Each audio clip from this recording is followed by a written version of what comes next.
আমি প্রথমেই বললাম যে সব ক্যান্সারই জিনের দুর্ঘটনা।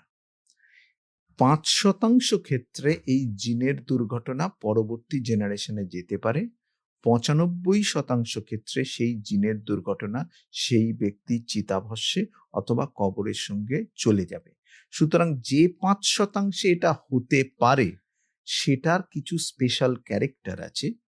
ক্যান্সার মায়ের হয়েছিল বলে তার সন্তানের ব্রেস্ট ক্যান্সার হবে, এটা কিন্তু সর্বৈব ভুল ধারণা।